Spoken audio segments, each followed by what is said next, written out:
여러분은 지금 이 순간 가장 후회하는 것을 하나 생각한다면 어떤 것이 떠오르시나요? 누군가는 자녀 혹은 배우자, 친구 등의 인간관계에 대해 후회하고 또 누군가는 경제적인 부분이나 건강에 대해 후회를 할 것입니다. 이외에도 취미생활이나 여행을 자주 가지 못한 것 등 만약 우리가 잘 준비 못했거나 경험해보지 못했던 것들을 후회할 것입니다. 그중 나이가 들었을 때 가장 후회하는 것은 무엇이 있을까요? 예루살렘 히브루 대학교의 경제학자 에비게일 허비츠, 미국 펜실베이니아 대학 와튼 스쿨의 경제학자인 올리비아 미첼은 평균 연령 72세의 노인을 대상으로 가장 후회하는 일이 무엇인지 조사했습니다.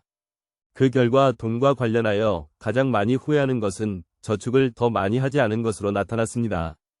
또한 미래의 새 투자와 연금센터에서 퇴직한 남녀 400명에게 가장 후회되는 것을 물었던 설문조사에서 재정 관리에 대한 준비가 미흡했던 것을 가장 후회한다고 답했던 것으로 나타났습니다. 재정 관리에 대해서는 남보다 더 많은 재산을 가지고 있는 것보다는 자식에게 손을 벌리지 않을 수 있을 만큼 모으는 것이 좋다는 글도 많았습니다. 이외에도 건강을 잘 챙기지 못한 것을 후회하는 분들도 많이 계셨습니다. 하지만 노후에 챙겨야 할 것들을 모두 만족한 사람은 흔치 않습니다.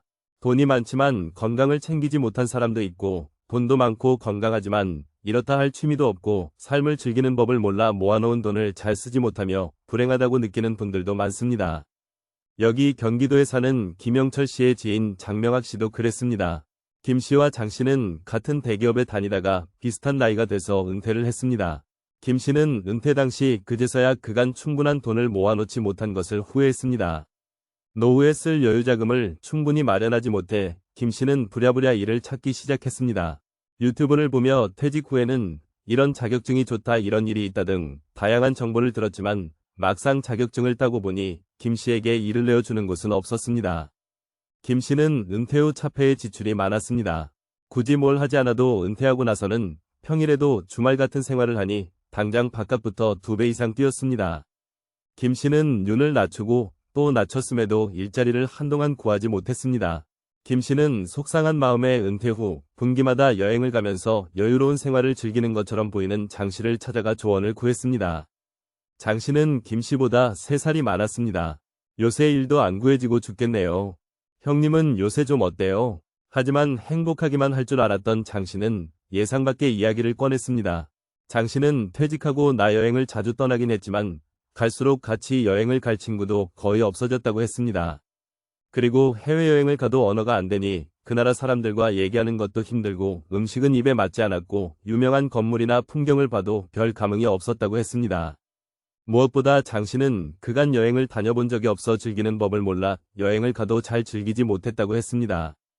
그리고 막상 돈을 쓰려니 돈 쓰는 게 아깝다고 느껴지고 돈 쓸 줄을 몰라 아무것도 하지 못하고 돌아올 때도 있었다고 했습니다. 형님 카톡 프로필 사진 보니까 행복하게 잘 다녀오신 줄 알았어요. 사진 찍을 때 울상으로 찍을 순 없잖아. 체력도 없어서 숙소에 있는 시간도 많았어. 김 씨는 장 씨에게 앞으로의 계획을 물었습니다. 당신은 최근에 그 부분에 대해서 많은 생각을 했다며 김 씨에게 말해주기 시작했습니다. 형님은 그럼 지금 시기에 후회되는 게 있어요.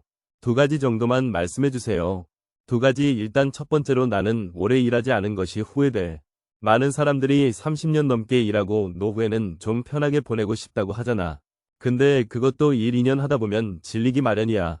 장 씨는 사실 회사에서 일을 아주 잘해 연봉을 조금 낮추면 일을 더 오래 할 수 있었습니다. 하지만 그냥 쉬고 싶다는 생각으로 퇴직을 선택했습니다.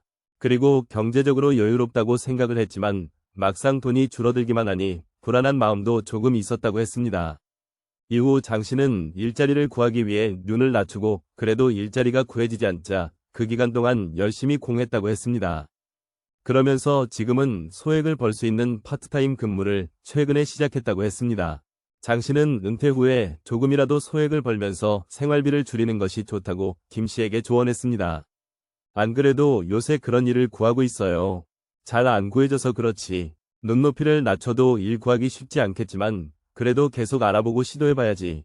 사실 전문가분들은 은퇴 후에는 소액을 벌더라도 자신이 좋아하는 일을 찾으라고 하지만 그런 일은 찾기도 어렵고 설사 찾았다 하더라도 소득이 보장되지 않는 경우거나 나를 뽑아주지 않는 경우가 많습니다. 고령층의 일자리 선택 기준에 대한 통계 자료에 따르면 나이 들어서는 임금 수준보다는 일의 양이나 시간대를 유연하게 조절할 수 있는 일자리를 더 중시한다고 합니다.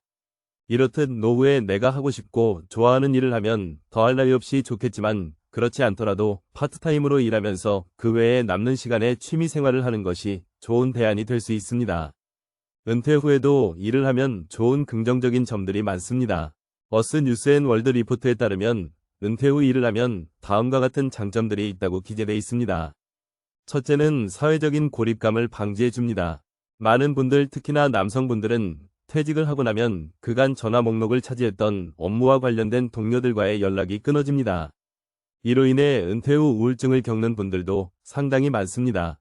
하지만 일을 다시 시작하면 거기서 만난 분들과 새로운 관계를 형성할 수 있습니다. 둘째는 부부 간의 갈등을 줄여줍니다. 은퇴 후 부부싸움의 가장 큰 원인이 은퇴한 남편이 밖에도 나가지 않고 집에만 있는 것이라 합니다. 일을 하게 되면 그래도 집에 있는 시간이 줄어드니 자연스레 부부 간의 갈등을 줄여줄 수 있습니다. 이 밖에도 경제적인 측면과 정신적인 측면까지 은퇴 후 일을 하는 것은 지금 시대에는 어쩌면 필수가 되어가고 있는지도 모르겠습니다. 이렇게 말하면 일자리가 없다고 생각하시는 분들이 많을 것입니다. 이때 중요한 것이 먼저 눈높이를 낮추는 것입니다. 조금 힘들고 남들이 기피하는 일은 피하고 편한 일만 찾으면 당연히 경쟁이 치열할 수밖에 없습니다. 그리고 충분히 일자리를 알아보지 않았을 수 있습니다. 그렇게 눈높이를 낮추고 일자리를 최대한 알아봐도 일이 잘 안 구해질 수 있지만 끝까지 포기하지 않는다면 조금 시간이 걸릴지라도 분명 일을 구할 수 있을 것입니다. 일자리가 안 구해진다 해서 아무것도 하지 않는 것보다 그 기간 동안 자격증이나 공부를 하는 분들이 분명 계실 것입니다. 이런 분들은 일자리가 안 구해지 그 기간 동안 자기 개발에 시간을 투자하면서 다음 일자리를 찾는 과정을 미리 준비합니다. 저도 일자리가 안 구해지 아무것도 안 하고 있었는데 이 일자리 구하는 동안 뭐라도 준비해야겠네요. 그 다음은 뭐가 후회돼요? 나는 취미를 만들지 않은 게 후회돼. 여행도 마찬가지고 여가 시간에 즐길 취미가 하나도 없이 쉴 때는 그냥 TV만 보고 앉아있는 시간이 많았어. 앉아있는 시간이 느니까 건강도 안 좋아지고. 장 씨가 후회된다고 말한 두 번째는 노후의 취미에 대한 것이었습니다. 장 씨는 여행 대신에 일상에서 가볍게 할 수 있는 취미, 움직이면서 할 수 있는 취미를 찾았습니다. 장 씨는 현재 화분을 직접 구매하고 흙이랑 식물까지 직접 구해 화분 가꾸는 취미를 만들었습니다. 매일 물을 줘야 하니 부지런해지고 루틴이 생겨 좋다는 얘기도 꺼냈습니다. 김 씨는 일단 일을 구하면 자신도 활동적인 취미 하나를 만들어야겠다고 다짐했습니다. 김 씨는 지인과 헤어지자마자 곧장 삼촌의 집으로 향했습니다. 김 씨의 아버지는 장남인데 김 씨의 삼촌은 늦둥이로 태어나서 김 씨의 삼촌은 김 씨와 고작 나이 차이가 10살밖에 나지 않았습니다. 김 씨는 혼자 지내고 있는 삼촌 집에 찾아가 안부를 물었습니다. 삼촌 식사는 하셨어요? 밥은 먹었지. 너는 밥 먹었냐? 내 삼촌 좋아하는 간식 사왔어요. 다름이 아니라 조언을 좀 구하고 싶어서 찾아왔어요. 뭔데? 요새 남은 시간이 많이 없다는 걸 느꼈어요. 그래서 최대한 후회 없이 인생을 살다 가고 싶은데 삼촌이 살면서 후회했던 거 있으시면 3가지 정도만 말씀해 주세요. 후라 삼촌은 후회는 잘 하지 않는 성격이긴 하다만 생각해보면 후회가 있긴 있지. 김 씨의 삼촌은 골똘히 생각하다 말을 이어갔습니다.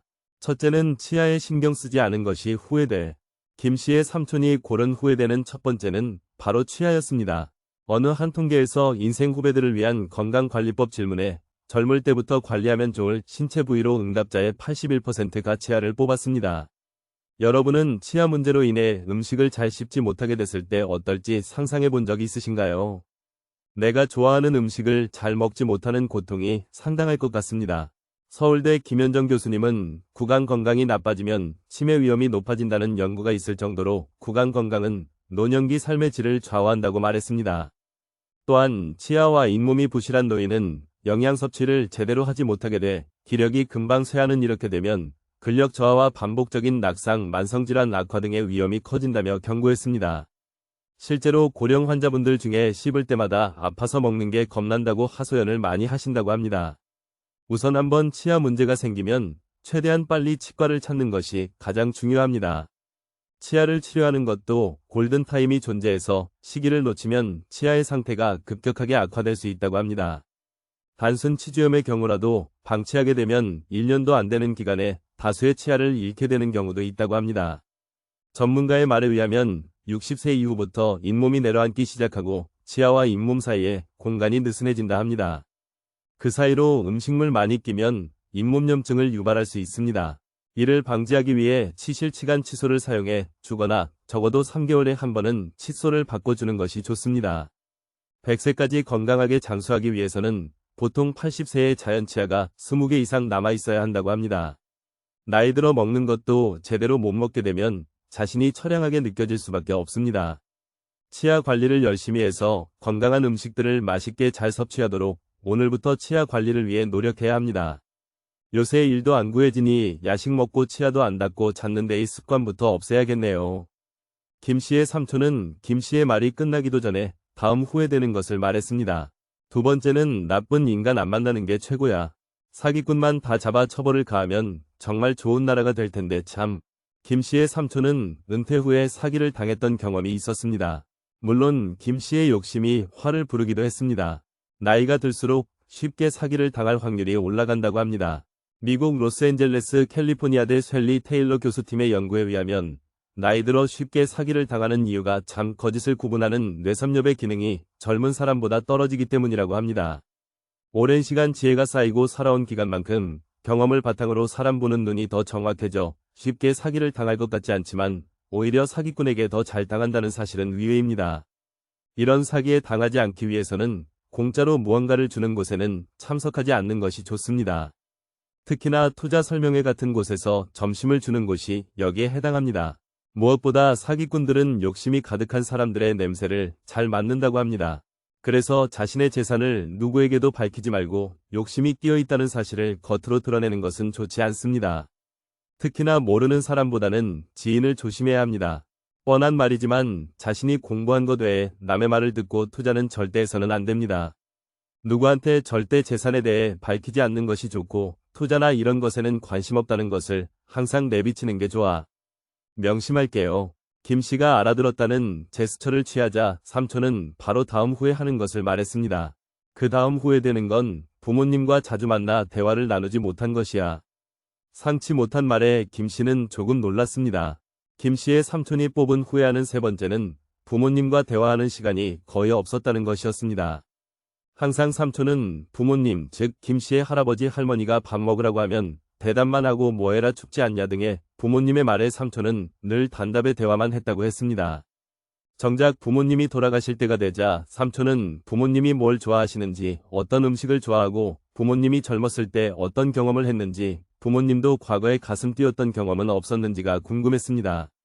하지만 그런 대화를 하지 못한 채 부모님이 돌아가신 것을 삼촌은 크게 후회하며 눈물을 닦아냈습니다. 김씨는 그런 삼촌의 말에 깊은 생각에 잠겨 있었습니다.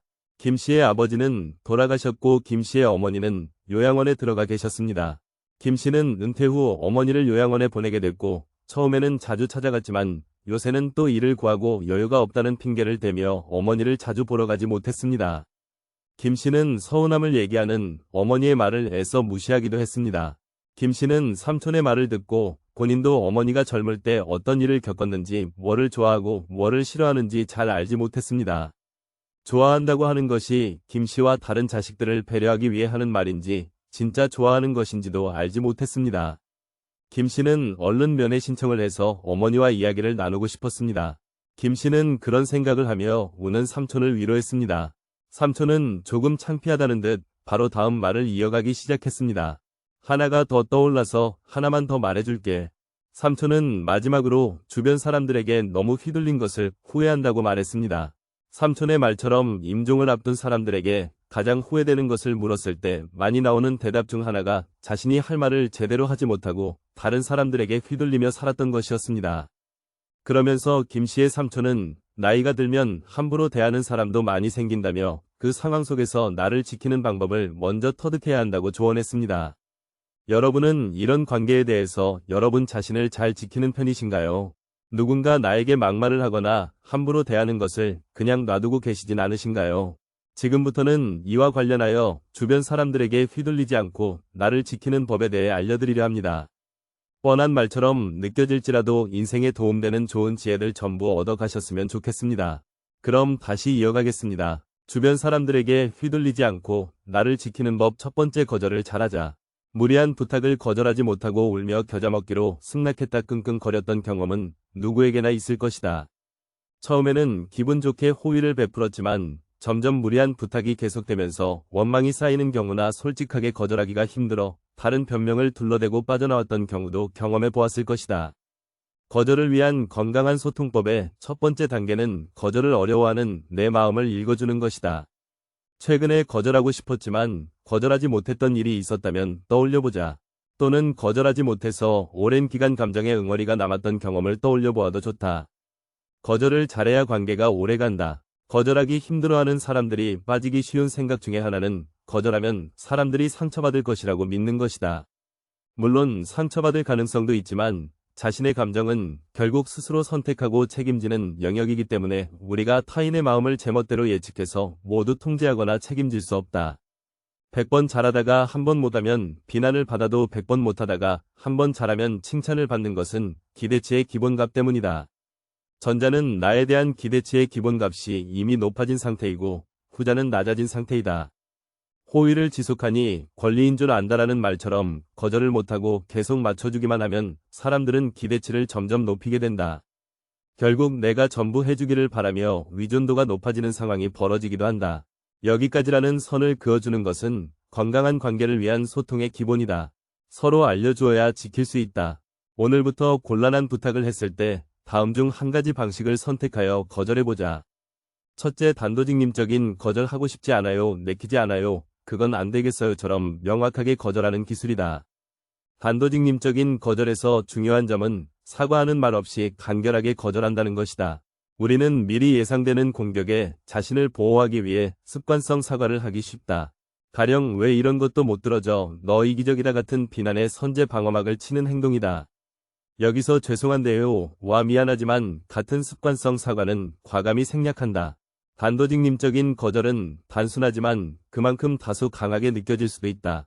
하지만 수시로 선을 넘으려는 사람을 대할 때나 물건을 강매하는 사람, 원치 않는 포교 활동을 하는 사람 등 길게 말할 필요 없이 확실한 거절이 필요할 때 효과적이다. 둘째, 공감하는 거절이 기술은 상대방의 마음을 읽어주면서 거절하는 기술이다. 그랬구나 하지만과 같이 따뜻한 공감과 단호한 거절을 동시에 표현한다.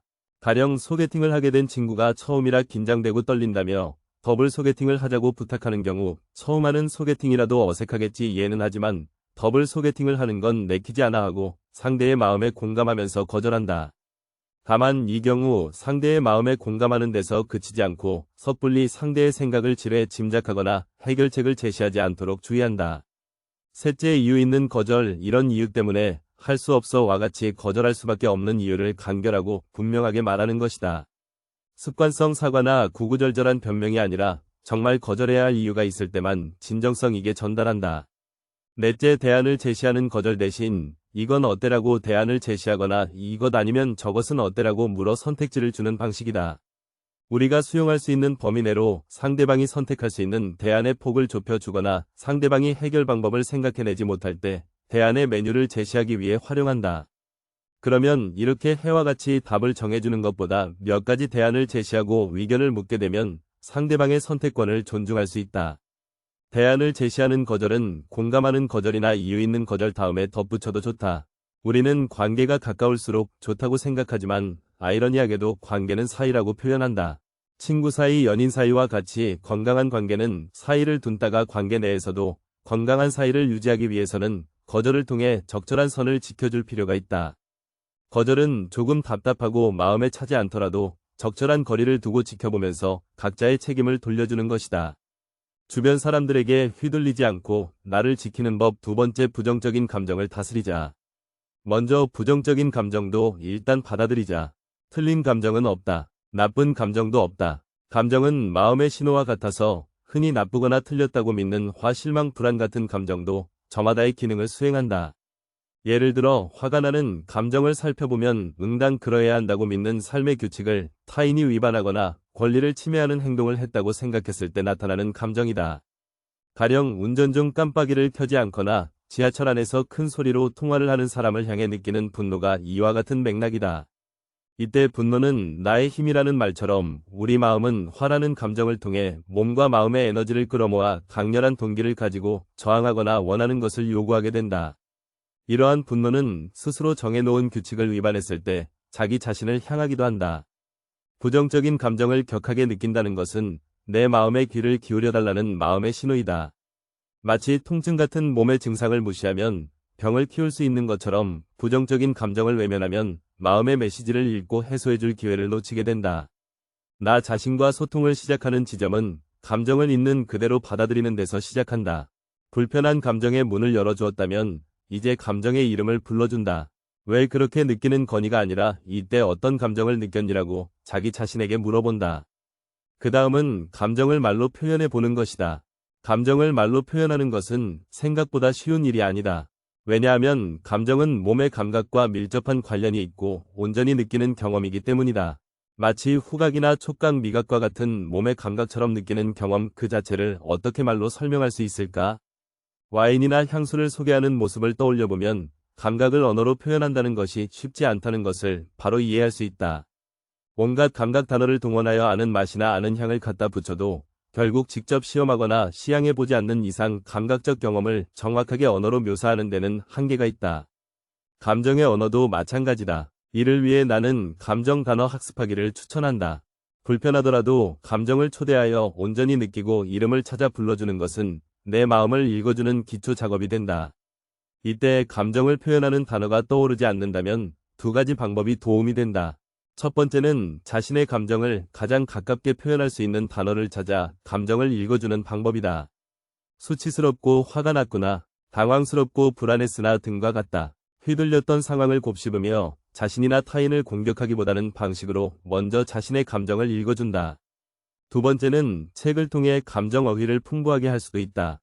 자신이 좋아하는 시집이나 소설책을 펴서 감정을 묘사하는 다양한 단어를 찾아 동그라미를 쳐본다. 생소하거나 섬세한 감정 단어가 있다면 자신의 감정 단어 사전에 더해보자. 여러분은 주변 사람들과 건강하게 소통하고 있다고 생각하시나요? 이어서 사람들이 소통하는 방식을 다음 네 가지로 분류했습니다. 아마 여러분이나 여러분의 주변 사람들은 다음 네 가지 중 한 가지에 속할 수 있습니다. 여러분이나 여러분의 지인이 어디에 속하시는 생각해보고 좀 더 그들의 특징을 이해한다면 주변 관계에 대해서 더욱 잘 대처할 수 있을 것입니다. 첫째, 참고 또 참는 수동적 연두부영. 수동적 연두부영은 다른 사람의 권리를 침해하지 않지만 다른 사람이 자신의 권리를 침해하고 허용하고 심지어 스스로 자기 자신을 공격하기도 한다. 수동적 연두부영은 부정적인 감정을 느낄 때에도 내색하지 않고 상대방에게 먼저 맞춰주려 하기 때문에 이들의 생각과 감정을 주변에서 눈치채기 어려울 때도 있다. 수동적 연두부영은 상대방이 밀고 들어와도 확실히 선을 그어주지 않고 계속 받아주는 행동을 하면서 이 정도는 괜찮다라는 메시지를 반복해서 암시하기도 한다. 때문에 상대방은 자신이 선을 넘었다는 것을 어렴풋이 눈치채을 때조차 이 사람한테는 이렇게 해도 괜찮겠지라는 책임을 회피하기 쉽다. 너한테는 그렇게 해도 괜찮았지 않은 그렇게 해도 너는 괜찮아야 이라는 당연한 기대가 되고 연두부영의 관리를 침해하는 문제 행동은 반복되며 더 심해지기도 한다. 수동적 연두부영에 속하는 사람들은 지나치게 자신을 낮추거나 항상 상대를 우선시하는 등 소극적인 모습을 종종 보인다. 상대를 많이 배려하고 참을성도 강하기 때문에 아주 좋은 사람이라는 평가를 받기도 한다. 물론 적절한 겸양과 배려 인내는 중요한 덕목이지만 무엇이든 지나칠 때 문제가 생긴다. 수동적 연두부영은 단기적으로는 불안, 우울과 같은 감정적 고통을 줄이기도 하지만 계속해서 자신을 억누르고 참으면서 타인의 요구를 들어주다 보면 점차 한계에 부딪히게 된다. 이런 식으로 부정적인 감정이 쌓이다 보면 한꺼번에 폭발하여 공격적으로 돌변할 수도 있다. 평소에는 순한데 어쩌다 뚜껑이 열리면 감당이 안 된다는 사람들이 여기에 해당된다. 과도한 요구도 무리하게 해주다 보면 착한 사람이라는 이미지에 갇혀 사람들이 점점 더 많이 기대하고 요구하는 결과가 발생하기도 한다. 착한 사람, 좋은 사람이라는 평가는 만만한 사람이라는 평가로 변하기 쉽고 그러다 보면 사람들의 요구는 점점 커지고 잦아지게 마련이다. 호의가 계속되면 권리라고 생각한다는 말은 상대방의 기대치를 점점 높이는 수동형 소통 방식의 부작용을 잘 표현한다. 이런 소통 방식을 지속하면 서로에게 너무 많은 희생을 기대하는 상호 의존적 관계 한쪽만 일방적으로 희생하게 되는 불균형한 이원 반복할 수도 있다. 둘째, 항상 싸울 준비가 되어 있는 공격적 불도저. 공격적 불도저는 자신의 권리만 내세우고 타인의 관리는 무시하는 소통 유형이다. 공격적인 태도로 상대방의 관리를 침해하거나 규칙을 위반하면서까지 필터 없이 할 말을 하고 자신의 요구를 강압적으로 관철시키려 하기도 한다. 상대의 기분이나 의사와 상관없이 자기 마음대로 타인의 영역을 침범하기 때문에 상대방은 보호받지 못한다고 느끼거나 말이 통하지 않는다고 생각하게 된다. 따라서 불도저형을 대하는 상대는 지나치게 방어태세를 취하거나 반대로 반격하기도 하고 적당히 져주거나 아예 소통을 포기하고 피해버리기도 한다. 불도저형이 말하는 것을 보면 기본적으로 대화가 아닌 일방적 말이다. 상대의 이야기를 듣지 않고 자기 얘기만 하거나 상대의 말을 오히려 공격거리로 삼기 위해 꼬투리를 잡는다. 이런 공격적 불도저를 상대하는 사람이 똑같이 공격적으로 대응한다면 싸움으로 이어지게 된다. 반면 수동적으로 대응한다면 단기적으로는 평화로워 보일 수 있지만 결국에는 관계가 이어지지 못하고 멀어지게 된다. 불도형에게 소통은 이겨야 하는 전투이기 때문에 비교와 경쟁은 필수가 된다. 따라서 이들은 상대의 전투력을 늘 확인하려 하고 상대와의 관계를 수평 관계가 아닌 가을의 위계질서로 나누려고 한다. 불도저형에게 예측하기 힘들고 내 맘대로 되지 않는 세상과 사람들은 곧 위협을 의미한다. 이러한 불확실성은 내 힘으로 어느 정도 조절이 가능하다라고 믿는 자기 통제감과 나의 노력을 통해 어느 정도 삶을 변화시킬 수 있다라고 믿는 자기 효능감을 공격하기 때문에 위협인 것이다. 누구에게나 다른 사람을 싫어할 권리는 있지만 해칠 권리는 없다. 내가 사과를 좋아하고 키위를 싫어한다고 해서 키위를 없앨 권리는 없다. 하지만 공격형의 경우 싫어할 권리를 해칠 권리라고 오해하는 경우가 많다. 존재 자체를 자기 통제감, 자기 효능감을 해치는 위협으로 간주하기 때문에 불안함을 느끼고 자기 방어를 위해 공격하게 된다. 셋째, 겉과 속이 다른 수동 공격적 돌려가기형. 앞에서 살펴본 수동적 연두부형은 상대가 자신을 공격하도록 허용하거나 스스로 자신을 공격한다. 반면 불도저형은 대놓고 상대를 공격한다. 그렇다면 수동 공격적 돌가기형은 어떨까? 돌가기형은 숨어서 저격한다. 따라서 의사소통의 유형 중에 가장 상대방을 혼란스럽게 만드는 유형이다. 돌려가기형은 공격의 메시지를 수동적이거나 심지어 피학적인 태도로 포장하기도 한다. 피학적인 태도로 공격하는 방식은 자기 자신을 공격하는 형태로 상대방에게 죄책감과 책임을 유발하는 우회적인 공격 방식을 말한다. 내가 죽으면 다 너 때문이야 라는 자살 협박 같은 행동, 내가 나쁜 사람이지 하고 자신을 탓하며 상대의 죄책감을 자극하는 행동, 사실은 내가 피해자라며 상대를 나쁜 사람으로 몰아가는 행동이 피학적인 공격의 예가 된다. 따라서 돌려가 기형을 상대하다 보면 콕 찍어서 설명하기 힘들지만 왠지 모르게 찝찝하고 불쾌한 기분을 느낄 가능성이 높다. 돌려가기 형의 소통 방식 자체가 모순적일 때가 많다. 부드러운 목소리로 칭찬하지만 실제 그 안에 담긴 내용은 상대방을 낮추는 것이고 이에 대응하면 농담일 뿐이라면서 상대방을 이상한 사람으로 만들거나 먼저 공격해놓고 상대방이 반격하면 너 때문에 상처받아서라며 피해자와 가해자의 입장을 뒤바꾸게 한다. 숨어있는 핵심 메시지의 매운맛과 그것을 표현하는 순한 워딩이 모순되거나 웃는 표정으로 비난하는 것처럼 말의 언어와 몸의 언어가 모순되어 엇박자가 날 때 상대는 혼란을 느낀다. 넷째, 따뜻하지만 휘둘리지 않는 건강한 단어 박형. 대화를 할수록 호감이 가는 사람들이 있다. 다르고 다르다는 속담처럼 같은 메시지도 전달하는 방식에 따라 다르게 받아들이게 마련이, 이렇게 거절이나 비판의 메시지라도 상대를 공격하지 않으면서 효과적으로 전달하는 사람들이 있는데 이러한 유형은 따뜻하지만 휘둘리지 않는 건강한 단호박에 가깝다. 이들은 상대를 공격하지 않으면서도 자신의 뜻을 명확하게 잘 전달하고 상대의 말을 잘 들어주고 호응해주면서도 무리해서 부탁을 들어주느라 애쓰지 않는다. 즉 절하게 받아들이고 적절하게 거절하는 소통 방식이 건강한 단호박의 모습이다. 단호박은 지금까지 살펴본 4가지 소통 유형 중 가장 건강한 소통 유형이다. 단호한 소통 기술은 올바른 소통과 관계의 근본적인 해법이 된다. 나 자신과의 건강한 소통을 통해 자신의 마음을 알아차리고 타인과의 건강한 소통을 통해 자신의 마음을 효과적으로 표현할 수 있다. 단호박 소통은 감정을 쌓아두지 않고 그때그때 건강하게 해소하고 관계에서 발생하는 문제와 갈등을 원만하게 다루는 힘을 키워준다. 이런 경험이 축적되면 문제가 생겨도 스스로 대응할 수 있다는 자신감이 생긴다. 오늘의 영상 중에 공감이 가는 부분도 있을 것이고 그렇지 않은 부분들도 있을 것입니다. 여러분은 어떤 부분 공감이 가고 또 어떤 부분에는 공감이 가지 않으셨나요? 오늘의 영상을 시청하시며든 생각을 자유롭게 댓글로 달아주세요. 이상으로 오늘의 영상을 마치겠습니다. 우리 모든 구독자분들의 행복한 여생을 응원합니다. 다음에 더 좋은 내용으로 찾아뵙겠습니다. 감사합니다.